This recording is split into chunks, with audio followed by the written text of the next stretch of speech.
Hola, buenos días. Hoy vamos a entrevistar a una mujer que destaca en el mundo de la ciencia por su trabajo como investigadora de las ondas gravitacionales y los descubrimientos que ha realizado. Ella es Alicia Magdalena Sintes Olives. Hola, buenos días. Hola a Hola. todos. Para empezar, nos gustaría hacerte unas preguntas personales, si no le importa. Primero de todo, nos gustaría saber a qué se dedicaron sus padres. Bueno, eso para empezar, aunque parece una pregunta inocente, ya es una pregunta complicada. Porque mi padre nació en el 1919, es decir, este año hace 100 años. Y lamentablemente, pues ya no está entre nosotros. Y en este último siglo han pasado en España y en el mundo muchas cosas. Entonces, él hizo de molinero, de pescador, de banista de mueble inglés, es decir, muebles muy bonitos, de guía turístico, es decir, los primeros turistas que llegaron a Menorca, pues él hablaba inglés, corresponsal de banca, banesto, y antes de jubilarse se jubiló como celador en el hospital que había en Mahón. Y también durante su juventud, pues incluso emigró a Venezuela y luego se regresó. En cambio, mi madre, en el momento en que se casó con él, pues dejó de trabajar, se dedicó simplemente a sus labores y a eso de corresponsal de banca, es algo que se hacía antiguamente en los pueblos. Y cuando era joven se dedicaba a coser zapatos, para hacer zapatos para las empresas de Menorca. Bien. ¿Tiene hermanos o es hija única? Tengo un hermano mayor que yo, 3 años mayor que yo, y también es profesor de la UIB, también en profesor de físicas. O sea, ¿trabajó a tu lado o no? No, nunca hemos trabajado nunca, él es 3 años mayor que yo y yo he aprovechado para robar de sus libros. ¿Cómo fue su infancia? Cuando era pequeña, ¿qué quería ser de mayor? Bueno, pues como crecí en un pueblo, crecí con mucha libertad, podía correr mucho, jugaba en la calle y siempre he tenido curiosidad por la naturaleza, por descubrir tanto lo grande como lo pequeño. Yo creo que fue una infancia más o menos feliz, en la que me dedicaba a subirme a los árboles, subirme por las paredes. Cuando era mucho más joven que vosotros llevaba el pelo muy corto porque se me daba muy bien eso de escalar y subir por todos lados. Y supongo que mi ilusión sería descubrir mundo, salir de la isla y, y intentar responder a muchas preguntas que satisfaciesen mi curiosidad. ¿Y qué solía jugar de pequeña? Ah, Bueno, pues teníamos una colchoneta, no, es un somier encima de un pino y eso era nuestra casa. Las ramas del pino se utilizaban de columpio, ir a robar higos en los terrenos de los vecinos, a corretear y tampoco no había mucho tiempo porque había que estudiar o había que hacer cosillas, trabajar. ahora de mayor, o sea, el hecho de ser madre ha afectado su vida laboral. Hombre, la vida cambia mucho y afecta mucho porque son decisiones interesantes, bonitas, pero si antes trabajaba muchas horas en mi trabajo, ahora trabajo muchas más, pero también para el cuidado de una familia, no solo de una hija, sino que cerca de mí, en el piso de al lado, tengo una madre con 87 años que también requiere atención. ¿Y cómo fueron sus primeros años de estudios en el instituto? Bueno, siempre he sido una buena estudiante y cuando fui al instituto, es decir, cuando terminaba la octavo de GB, empezabas pues luego el BUP con unos 13 años. Siempre he sido una buena estudiante y en el bachillerato empecé a despuntar a uno como un estudiante mucho mejor.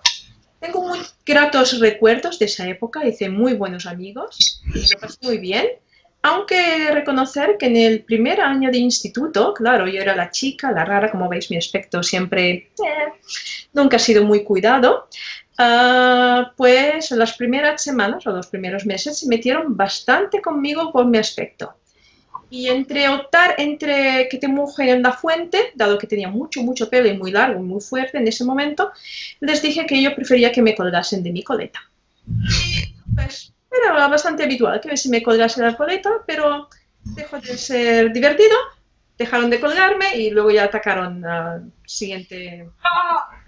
Y a partir de que ya no me colgaron más, mi vida fue muy divertida ya. ¿Y nos podría explicar un poco el motivo de por qué estudió ciencias físicas? Por la curiosidad, me encanta poder, tengo mucha curiosidad tanto de las cosas pequeñas como de las grandes, y estudiar físicas te permite estudiar un gran abanico de cosas. A mí me encantaba la medicina, pero te aseguro que yo no podría aguantar a los pacientes que te vienen a contar sus historias. Entonces, dado que no soy muy buena tratando gente, yo creo que dedicarme a la ciencia era lo mejor que podía hacer. Me satisface. Además me encantaba Cousteau, me encantaba Carl Sagan. Y si,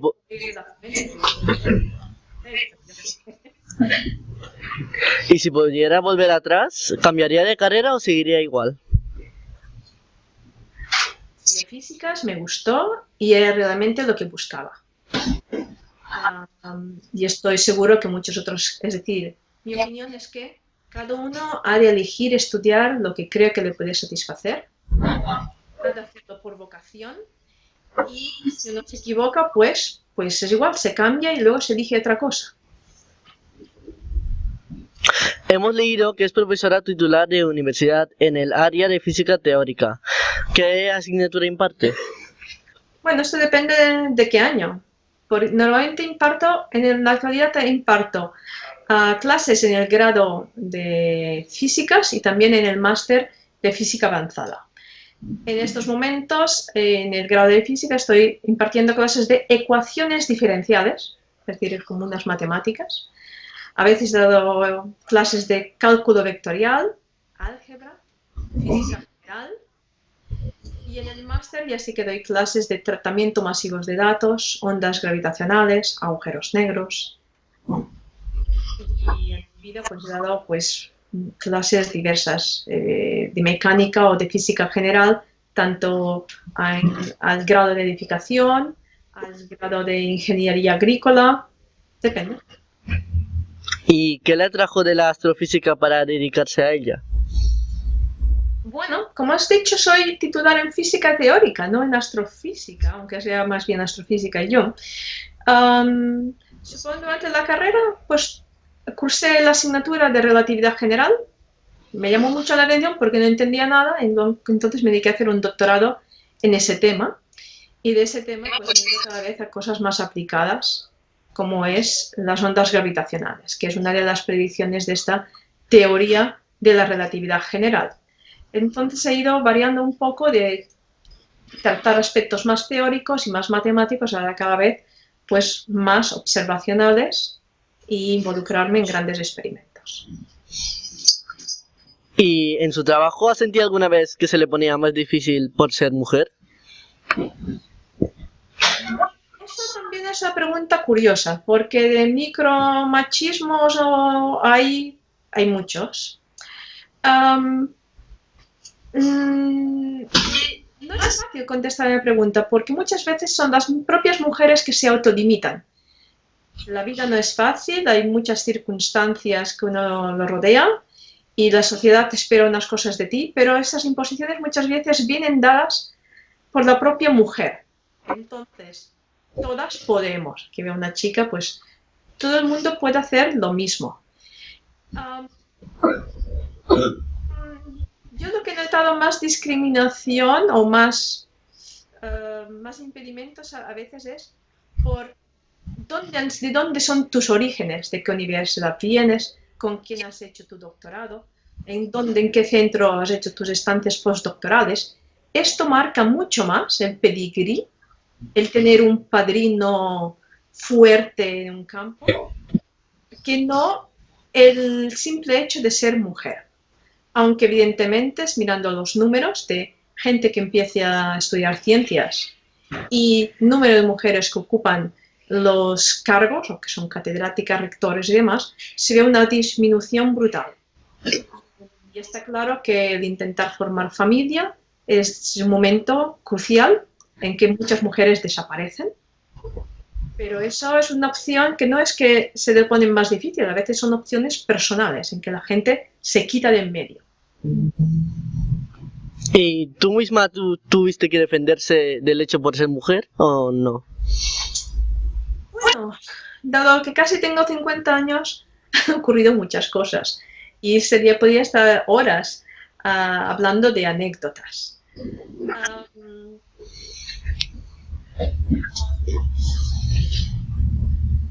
He hecho muchas cosas y he tenido muchos cargos y los he conseguido yo con mi trabajo. ¿Que puede que haya tenido que trabajar más que colegas varones? Pues es posible. Y que mi carrera es mucho más lenta que ciertos hombres. También es cierto, pero yo seguiré luchando y seguiré trabajando. ¿Y qué es lo que más le gusta de su trabajo? Es interactuar con la gente. En equipos internacionales, en la colaboración digo de la que esto forma parte, somos 1.300 personas repartidos en más de 20 países y interactuar pues con gente con culturas diversas, yo creo que es muy enriquecedor y también ver cómo el trabajo en equipo hace que la ciencia tenga sus frutos. ¿Nos podría contar en cuántos congresos ha participado? Porque no tendría que contarlos. Yo creo que voy, ahora que viajo mucho menos, a 7 u 8 congresos al año. Antes podían ser 10 al año, una cosa así. Es que una cosa son congresos, luego hay reuniones de trabajo. Digamos que estas 3 semanas no siempre son congresos, pero he estado en Pisa, en Atenas, en Bruselas y en Menorca. Desde enero. ¿Y qué es lo que suele explicar en esos actos? Pues depende. Si es, a veces hablo sobre ondas gravitacionales, sobre lo que hemos descubierto. A veces pueden ser discusiones sobre estrategias españolas, europeas de cara al futuro. A veces es para divulgación científica o para defender el papel de la mujer en la ciencia. Depende de qué tipo de congreso es, pero normalmente suele ser para presentar los resultados que he tenido yo o la gente de mi equipo. Tenemos curiosidad de cómo crear las representaciones que tiene colgadas en su canal de YouTube. En el canal de YouTube yo no he hecho absolutamente nada para ese canal, porque yo no me dedico a hacer simulaciones numéricas. Una parte de mi grupo sí, y mi marido también se dedican a hacer simulaciones numéricas. Y casi todas las visualizaciones que habéis visto están realizadas por un estudiante de máster, que se coge los resultados de las simulaciones numéricas, simulaciones que se han tenido en cientos de supercomputación, y puesto a esos números los ha convertido a color. Y así se pueden ver y algunas son muy chulas. ¿Y has escrito alguna vez algún libro? No, he escrito varios artículos extensos de divulgación, pero nunca he escrito un libro de divulgación. Y de momento no tengo tiempo para hacerlo. Me lo han pedido varias veces, pero eso requeriría trabajar varios meses o todo un año. Y en estos instantes tengo pues muchas tareas, tanto docentes como burocráticas, como de investigación, que me atraen mucho más. ¿Y más adelante? Cuando esté aburrida, cuando me jubile en unos 20 años, puede ser. ¿Y cuál diría que es el mayor logro de su carrera?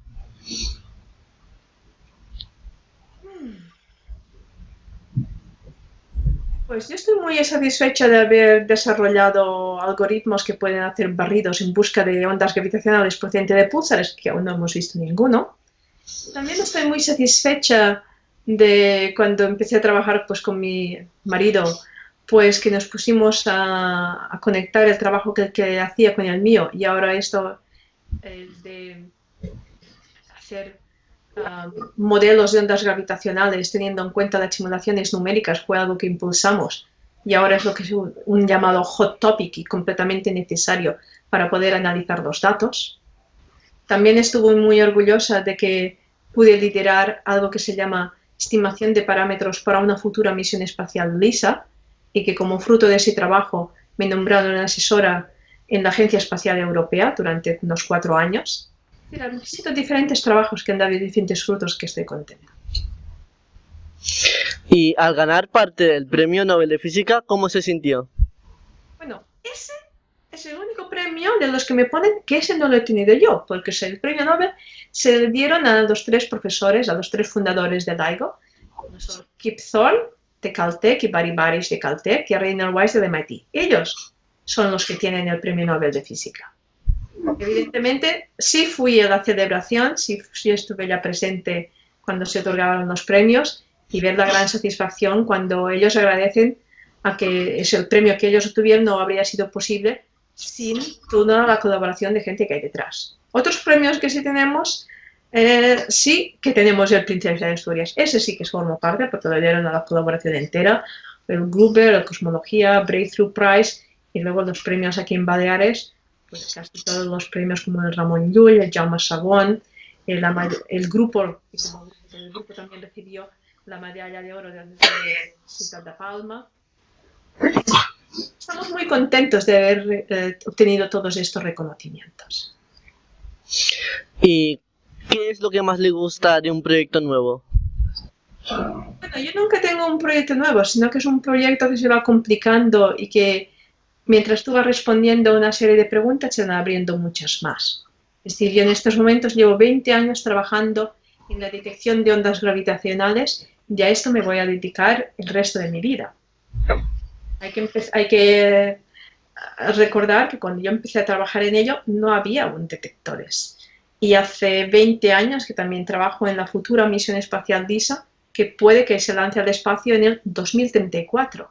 Y hace 10 que estoy trabajando en otro proyecto europeo llamado Einstein Telescope, que puede que empiece a funcionar en los años 40.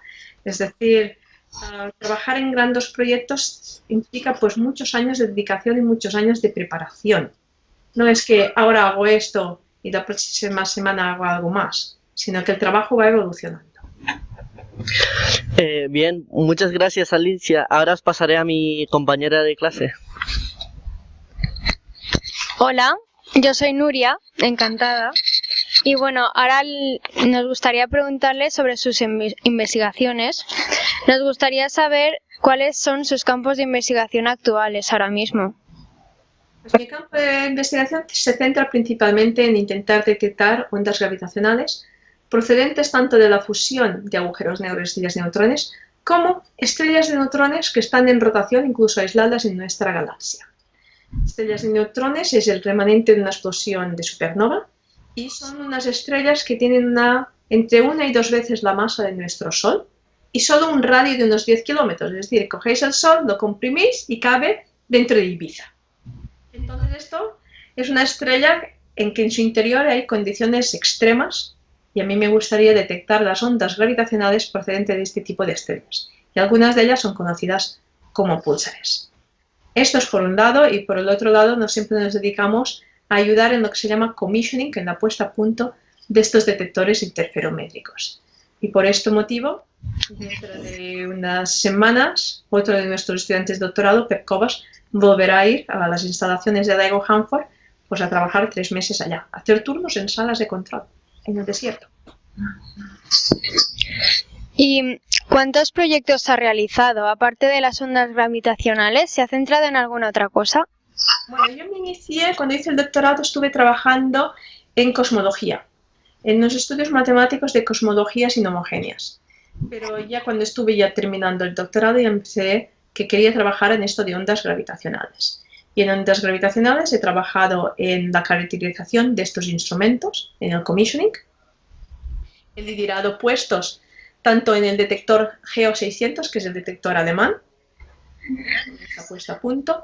Luego he liderado grupos de trabajo para la estimación de parámetros para esta futura misión espacial LISA. También he liderado el grupo de trabajo para analizar datos de señales continuas procedentes de estrellas de neutrones en colaboración LIGO y Virgo. Es decir, he ido haciendo diferentes cosas y liderando diferentes investigaciones. Es decir, cuando digo liderando grupos de trabajo, Normalmente son grupos de 40, 50 o más personas distribuidas en muchos países, en que has de organizar qué ha de hacer quién para responder a una serie de preguntas. Y de todos sus proyectos, ¿cuál es el que destacaría más? La búsqueda de señales continuas procedentes de pulsares. Nos gustaría también que nos explicaras un poco lo que son las ondas gravitacionales. Muy bien. Normalmente solo por eso tarda 1 hora. Esta es una de las predicciones de la teoría de Albert Einstein. En esa teoría que hace un siglo, que enunció Albert Einstein en el 1915, nos dice que la gravedad no es una fuerza cualquiera, no es exactamente como os lo van a explicar en la clase de física, sino que está relacionado con la curvatura del espacio-tiempo. Es decir, que el espacio-tiempo es curvo, tiene 4 dimensiones, 3 espaciales y una temporal, y que estas ondas gravitacionales pues, son perturbaciones sobre esta curvatura producidas por la materia en movimiento. De esta manera tenéis, esta teoría os relaciona geometría, curvatura, con contenido material. Os podéis imaginar una cama, en que cuando no hay nada, pues tenéis que todo está completamente liso. Y si tiráis una pelota o os ponéis encima de la cama, pues tenéis que la cama se curva, las sábanas se curvan, se hunden. Es decir, que la materia produce ese...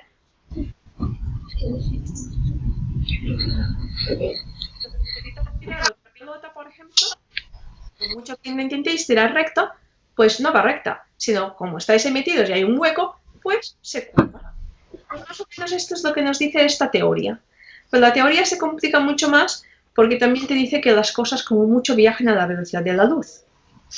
Y entonces cuando tienes materia en movimiento, la curvatura del espacio-tiempo se ha de seguir la materia que se mueve, pero no lo puede hacer de forma instantánea porque no puede responder tan rápido y entonces se producen perturbaciones.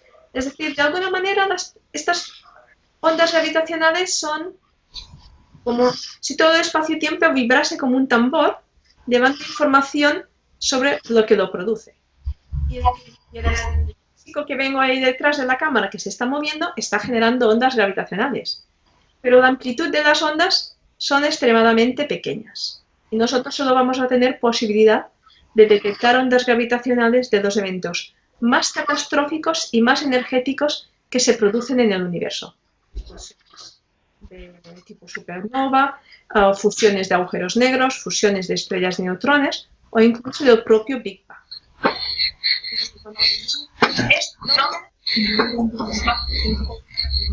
Se mandan estas ondas gravitacionales en todas direcciones y si queréis, pues podéis ir al canal de YouTube y podéis ver muchas de estas simulaciones de ver qué aspecto tienen. ¿Podría contarnos sobre su primera experiencia investigando las ondas gravitacionales? Bueno, pues yo me pasé mis primeros años haciendo, por un lado, estudios teóricos y estudios de qué podrían detectar los futuros detectores, porque no había detectores, y por otro, empecé trabajando también con prototipos. En Glasgow, la Universidad de Glasgow, había un prototipo de interferómetro, es decir, también con la misma forma de L, como los grandes, pero que sus brazos solo tenían 10 metros de longitud. También estuve trabajando con un prototipo en Caltech, en que ustedes los brazos tenían 40 metros de longitud, y con otro en Garching, que este tenía 100 metros de longitud. Y lo que me dedicaba era a estudiar ruido, a analizar ruido, y ver todos los posibles problemas futuros que tendríamos para analizar señales, teniendo en cuenta que ese sería el típico respuesta de un detector. Y la primera cosa que me dediqué fue intentar eliminar las interferencias eléctricas de la electricidad en esos instrumentos. Entonces, si nuestra corriente eléctrica en Europa es 50 Hz, pues yo veía los 50 Hz y los armónicos y esto era un problema que molestaba mucho. Y también de todas las interferencias eléctricas, incluso de los trenes circulando cerca en Alemania y demás, que se colaba en los datos de este instrumento. Muchas gracias. Ahora hablará con los de bachillerato. Hola, somos Óscar y Ayman de segundo de bachillerato y queríamos preguntarle sobre cuál fue la primera detección, qué amplitud tenía y cómo se puede detectar algo tan pequeño y diferenciarlo de otras señales. Pues la primera señal fue detectada el 14 de septiembre del 2015, a esta hora más o menos, a mediodía, hora española, y fue una señal extremadamente intensa y de muy corta duración. La duración fue de unos 0,2 segundos y su intensidad tenía una amplitud máxima, el pico máximo, fue de distorsiones de 10 a la menos 21. Digamos que esta señal, la primera que se recibió, tuvo el pico de intensidad como 10 veces, incluso más alto de lo que esperaríamos. Nosotros pensábamos que la primera señal produciría como mucho distorsiones de una parte en 10 a la 22. Y para que te traduzca una parte en 10 a la 22, es como si fuera la distancia de Sol a Saturno, te pasa una onda gravitacional de las fuertes y haría que el Sol y Saturno se acercasen y se alejasen el uno al otro, una distancia equivalente a la del tamaño de un átomo de hidrógeno. Esto implica que en la Tierra, con detectores tipo LIGO, que tienen brazos de 4 en forma de L, de 4 kilómetros de longitud, estamos hablando que necesitamos medir distorsiones por debajo de la milésima de un tamaño del protón. Esta, en cambio, fue pues 10 veces más fuerte. La amplitud fue de 10 a la menos 21, no de 10 a la menos 22. Y fue una señal que llegó completamente inesperada porque ese día precisamente era cuando, después de estar estos detectores apagados durante 5 años, se pusieron en marcha de nuevo. Y aún no estamos mejorando. Hemos leído que para detectar las ondas gravitacionales utilizáis un interferómetro. ¿Cómo funciona? En la actualidad se utilizan interferómetros. Hace muchos años se utilizaban otros mecanismos que se llaman barras resonantes, pero que no tienen suficiente sensibilidad. Y el cómo funcionan es también gracias a que utilizamos luz láser. Es decir, también fue posible hacer esos instrumentos gracias a que hace unos 50 años se descubrió también esta luz láser. Entonces, utilizamos luz láser para inyectarlos en un detector que tiene forma de L y lo que hay es una serie de espejos. En el central, justo llega la luz, hay un separador de haces que hace que la mitad del haz se vaya por un lado del brazo y la otra mitad se vaya hacia el otro brazo. Luego aquí lo que hacemos es que la luz rebote bastantes veces, un centenar de veces en cada uno de los brazos, y luego lo recombinamos. Si no pasa nada, lo que veríamos seríamos patrones de interferencia normales. Está diseñado de manera que si no ocurre nada, la señal llega con la misma forma, en el mismo punto, y hacemos que venga de manera que haya una interferencia destructiva y que por aquí no salga nada. En cambio, si llega una onda gravitacional, pues los brazos se van a alargar y a cortar de forma distinta en las dos direcciones y por tanto la señal cuando puede recombinar la luz no viene exactamente igual, sino que una viene, digamos, corrida respecto de la otra. Entonces, os imagináis dos ondas, pues ya no vienen exactamente ajustadas, sino que está diseñado de manera que si no ocurre nada, las dos señales sumadas se anulen. Y si una se mueve respecto a la otra, ya no se anulan y puedes detectar en nuestro fotosensor pues los fotones que se escapan de este instrumento. Y dentro de este proyecto, ¿cuál es concretamente su trabajo?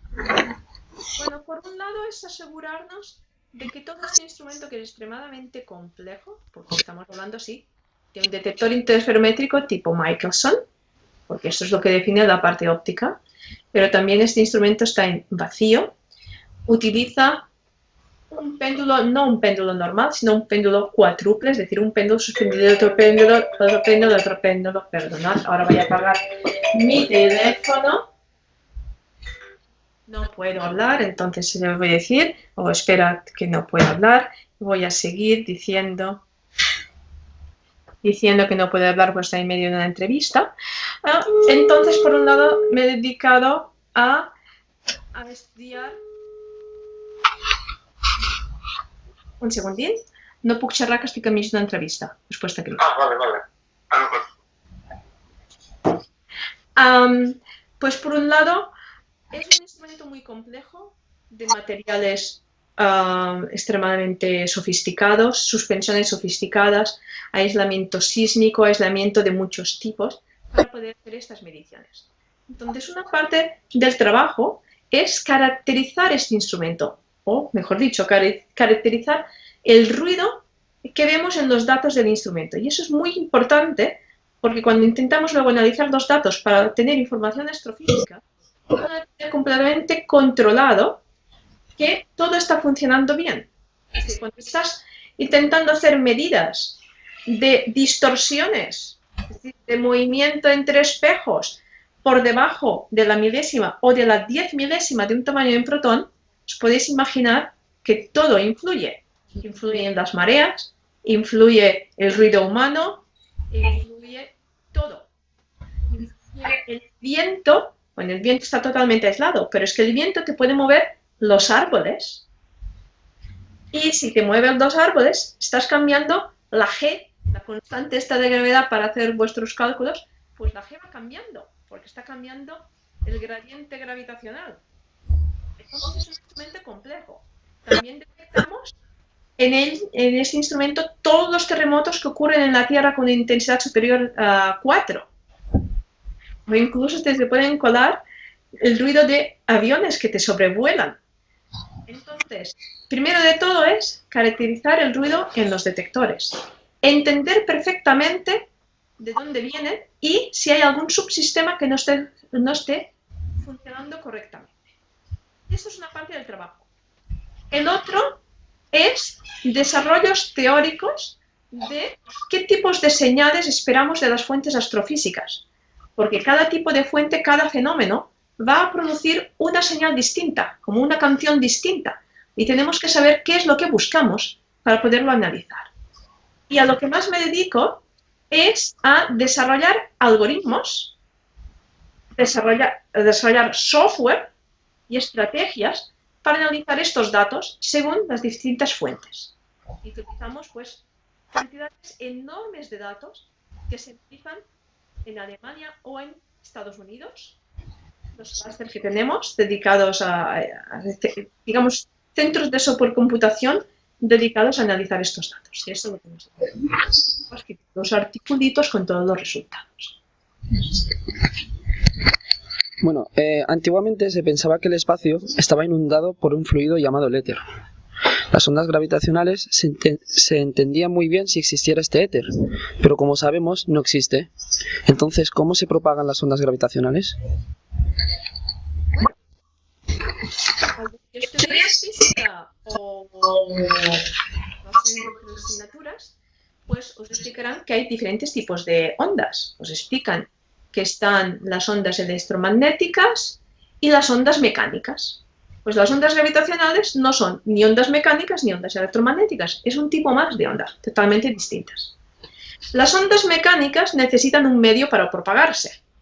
El sonido necesita un medio, si no hay aire, no se oye nada. Y si vais bajo el agua, escucháis mejor. Si ponéis el oído en una mesa o sobre el suelo, escucháis mejor el ruido. ¿Veis? Ondas sonoras, que son ondas mecánicas. Las ondas electromagnéticas, en cambio, que son distorsiones de los campos eléctricos y magnéticos, pues no necesitan de ningún medio, se propagan incluso en el vacío. Y en el vacío es cuando se propagan a la velocidad de la luz, en el vacío. Bueno, las ondas gravitacionales no necesitan de ningún medio, porque son perturbaciones del propio medio, son perturbaciones del espacio-tiempo. Es decir, van a tener unas propiedades muy distintas las mecánicas y que las ondas electromagnéticas. Y por ello, conseguir observar el universo con ondas gravitacionales nos va a abrir toda una nueva ventana al universo, porque nos va a permitir observar un universo de forma diferente. Y será muy interesante estudiar los mismos fenómenos con luz, con ondas electromagnéticas y con ondas gravitacionales. Porque nos va a dar información totalmente distinta y complementaria. Y podemos aprender muchas más cosas.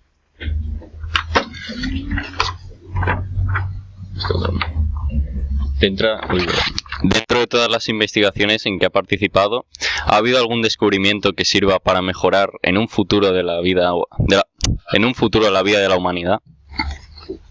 Bueno, pues curiosamente, el año 1997 yo me dedicaba a estudiar ese ruido, a eliminar interferencias, como os he dicho antes, interferencias eléctricas, y esos resultados pues yo lo publiqué en una revista de física.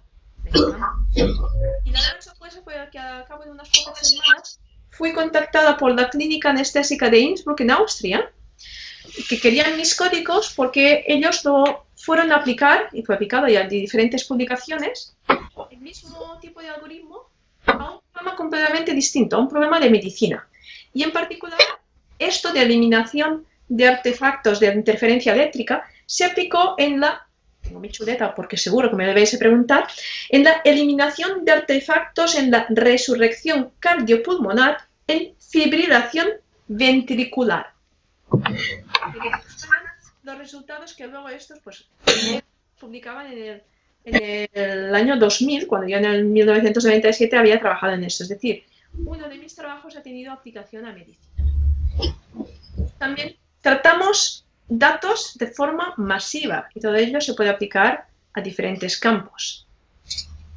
Todo lo que se hace en ciencia básica, al final, termina beneficiando a la sociedad. Y suele terminar teniendo pues, aplicaciones más a largo término. Y evidentemente el descubrir ondas gravitacionales pues, nos ha abierto una ventana al universo que nos ha permitido ya empezar a responder preguntas. Es decir, no solo el descubrir por primera vez las ondas gravitacionales, decir que se ha validado otro pilar más de esta teoría de Einstein, sino que en el 17 de agosto del 2017, cuando se detectó por primera vez la señal proveniente de dos estrellas de neutrones que se fusionaron, permitió pues, comprobar que tanto ondas gravitacionales como la luz se propagan a la velocidad de la luz. Se permitió proporcionar información sobre esta expansión acelerada del universo, medir la constante de Hubble, relacionar explosiones de rayos gamma con fusiones de estrellas de neutrones que se funden en rotación, y también permitió explicar el origen de los elementos pesados del universo, de una gran proporción de elementos pesados, más pesados que el hierro. Es decir, el oro, plomo, platino, etcétera, etcétera, que tenemos, de los que estamos formados, sabemos que en gran parte pues son pues, polvo de estrellas, polvo de estas fusiones de estrellas de neutrones que luego gran proporción de material lo expulsan al universo. Y en la Tierra pues tenemos muchos de estos materiales pesados que provienen de fusiones de estrellas de neutrones. Y eso pues lo sabemos desde hace 2 años.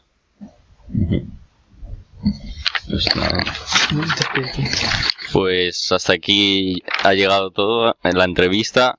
Gracias por haber respondido las preguntas y gracias por tanta información y un placer conocerla. A vosotros y mucha suerte. Gracias. Muchas gracias.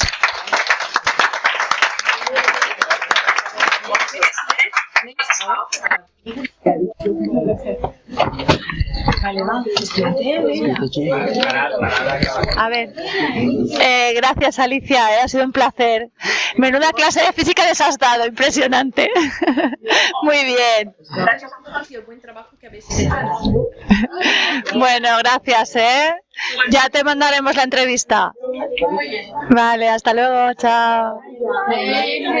¿Y ahora qué hago, Chimo, para...?